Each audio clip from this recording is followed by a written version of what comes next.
Почему 12-й калибр называют именно 12-м в гладкоствольных ружьях? Такая система обозначения пришла из Великобритании. Начнем со слова калибр. Я раньше не понимал этого.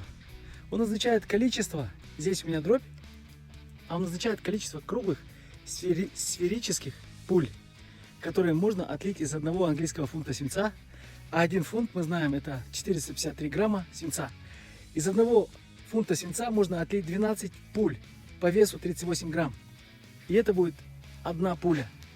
Таким образом, чем меньше калибр, например, 10-й калибр, тем больше по весу и размеру пуля, а значит и диаметр ствола. Меньше калибр равно больше диаметр ствола. Что касается нарезного ружья, то тут все немного по-другому.